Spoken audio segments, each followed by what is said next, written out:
dari kelompok 5 akan mempresentasikan video tentang spontaneous pneumotoraks. Pertama-tama, izinkan kami memperkenalkan diri. Perkenalkan, nama saya Gezalia Safitri dengan NIM 1010525000077.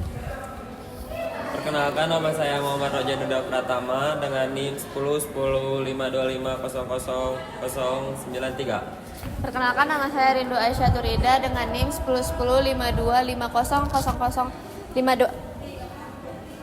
Perkenalkan, nama saya Gania Islamiyashi dengan NIM 1010525230005. Perkenalkan, nama saya Fani Rahma Zahra dengan NIM 10152530016. Pada slide ini, aku akan menjelaskan definisi pneumotoraks spontan. Pneumotoraks spontan adalah kondisi ketika ada udara yang masuk ke dalam rongga pleura tanpa adanya cedera atau tindakan medis sebelumnya. Udara yang masuk ini membuat paru-paru bisa kolaps, baik sebagian ataupun seluruhnya. Pneumotoraks spontan ini dibagi menjadi dua jenis, yaitu primer dan sekunder. Nah, untuk primer sendiri itu terjadi pada orang yang sebelumnya tidak punya penyakit paru-paru. Untuk sekunder itu kebalikannya, terjadi pada pasien yang sudah memiliki masalah paru-paru sebelumnya. Di slide kali ini, aku akan membahas fisiologi dasar sistem pernafasan untuk memahami bagaimana sih pneumotoraks bisa terjadi. Nah, pada waktu inspirasi, otot antar rusuk berkontraksi, diafragma turun, rongga dada membesar, dan udara masuk ke paru-paru. Sedangkan saat ekspirasi, otot antar rusuk relaksasi, diafragma naik, rongga dada mengecil, dan udara keluar. Pada kondisi pneumotoraks, mekanisme ini terganggu karena ada udara di rongga pleura sehingga paru-paru tidak bisa mengembang dengan normal. Aku akan membahas tentang pembagian dan penyebab. Untuk pneumotoraks spontan itu dibagi menjadi dua jenis. Yang pertama itu ada primer dan sekunder.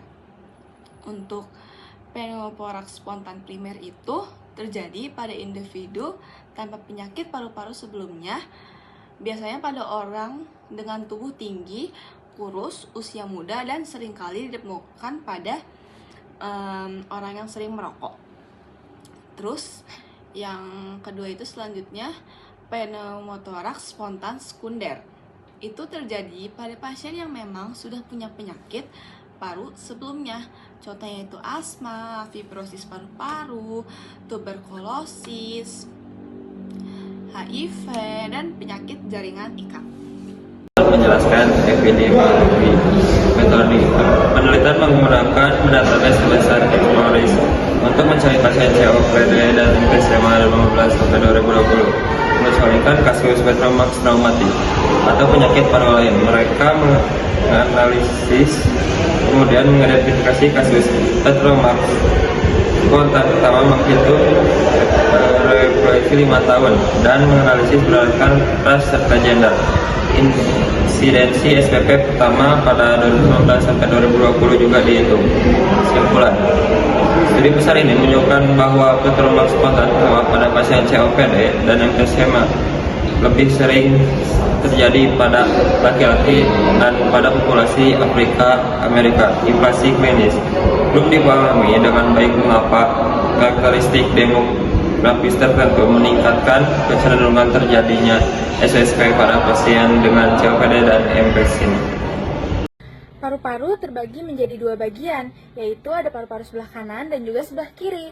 Paru-paru sebelah kanan dibagi oleh dua buah visura ke dalam 3 lobus, yaitu lobus atas, tengah, dan bawah. Paru-paru kiri dibagi oleh sebuah visura ke dalam 2 lobus, atas dan juga bawah. Paru-paru manusia dibungkus oleh selapu tipis yang diberi nama pleura. Nah, pleura ini terbagi menjadi pleura visceralis dan pleura parietal. Pleura visceralis yaitu selaput tipis yang langsung membungkus paru-paru, sedangkan pleura parietal yaitu selaput yang menempel pada rongga dada. Rongga pleura terisi sejumlah tertentu cairan yang memisahkan kedua pleura tersebut, sehingga memungkinkan pergerakan kedua pleura tanpa hambatan selama proses respirasi. Cairan pleura berasal dari pembuluh-pembuluh kapiler pleura, ruang interstitial paru, kelenjar getah bening intratoraks, pembuluh darah intratoraks, dan rongga peritoneum. Jumlah cairan pleura dipengaruhi oleh perbedaan tekanan antara pembuluh-pembuluh kapiler pleura dengan rongga pleura sesuai hukum Starling, serta kemampuan eliminasi cairan oleh sistem penyaliran limfatik pleura parietal. Nah, proses setelah ventilasi adalah difusi, yaitu perpindahan oksigen dari alveoli ke dalam pembuluh darah dan berlaku sebaliknya untuk karbon dioksida. Difusi dapat terjadi dari daerah yang bertekanan tinggi ke tekanan rendah. Selanjutnya adalah proses transportasi, yaitu perpindahan gas dari paru ke jaringan dan dari jaringan ke paru dengan bantuan aliran darah. Pneumotoraks spontan didorong oleh dua faktor utama. Yang pertama, peningkatan tekanan akut, dan yang kedua, kelemahan struktural pada paru-paru. Pneumotoraks spontan dipicu oleh peningkatan akut tekanan transpulmoner yang melebihi kekuatan tarik dinding alveolar, peningkatan tekanan alveolar yang melebihi tekanan interstisial paru memfasilitasi ruptur alveolar dan kebocoran udara pleura. Hal-hal yang dapat memicu lonjakan tekanan ini seperti batuk, mengejan, atau manuver Valsalva. Manuver Valsalva ini biasanya dilakukan untuk menyamankan tekanan telinga saat kita sedang menaiki pesawat atau ketika kita sedang menyelam. Nah, yang selanjutnya adalah kelemahan struktural, seperti bleb subpleura, bula, nekrosis paru, dan kelainan jaringan ikat yang membuat alveoli rentan terhadap ruptur. Pembentukan fistula alveolar pleura atau fistula bronchopleura, saluran komunikasi langsung antara ruang alveolar dan rongga pleura juga terlibat, terutama pada pneumotoraks akut dan kebocoran. Pada diagnosis pneumotoraks spontan ada 3 tahapan. Yang pertama, anemesis. Pada pneumotoraks spontan primer, gejala yang ditemukan adalah nyeri dada tipe pleuroteric atau nyeri seperti disusuk yang terlokalisir, onset mendadak dengan atau tanpa sesak nafas. Sesak nafas seringkali dirasakan mendadak dan makin lama makin berat. Penderita bernapas tersenggal, pendek-pendek dengan mulut terbuka. Pada anemesis ada 4 gejala yang seringkali ditemukan. Yang pertama, sesak napas yang didapatkan pada 80-100% pasien. Yang kedua, nyeri dada yang didapatkan pada 75 hingga 90% pasien. Yang ketiga, batuk yang didapatkan pada 25 hingga 35% pasien. Lalu yang terakhir, tidak menunjukkan gejala atau asimptomatik pendek dengan mulut terbuka. Selanjutnya, ada pemeriksaan fisik. Tanda umum yang seringkali terlihat ketika dilakukannya pemeriksaan fisik pada pasien pneumotoraks spontan adalah alkipnea, takikardia, nadi lemah dan cepat, akral dingin, hipotensi, distensi vena jugular, atau mungkin tidak terlihat jika hipotensi berat, deviasi trakea menjauhi sisi cedera, sianosis, diaforesis, atau berkeringat dingin. Pada pemeriksaan toraks ditemukan infeksi, yaitu gerakan dinding dada menurun atau tertunda pada sisi lesi. Dapat ditemukan juga palpasi, yaitu fremitus dan suara napas melemah atau hilang. Lalu perkusi, yaitu hipersonar atau normal. Selanjutnya, auskultasi, yang merupakan suara napas sangat melemah atau hilang pada pneumotoraks besar. Pada tipe tension, dapat ditemui gejala takikardia berat, hipertensi, dan pergeseran mediastinum atau trakea. Selanjutnya dilakukan pemeriksaan penunjang, di mana pada saat pemeriksaan penunjang ada 5 hal yang harus diperhatikan. Yang pertama, pemeriksaan fototoraks. Pada hasil pemeriksaan fototoraks dapat dilihat bahwa garis pleura visceralis tampak putih, lurus, atau cembung terhadap dinding dada dan terpisah dari garis pleura parietal. Kemudian, celah di antaranya akan berisi bayangan lusen dan tidak ditemukan corakan bronkavaskular di daerah lusen tersebut. Yang kedua, analisis gas darah arteri. Pada analisis gas darah arteri dapat memberikan gambaran hipoksemia dan alkalosis respirasi akut. Kemudian didapatkan PO2 di bawah 55 mmHg dan PCO2 di atas 50 mmHg.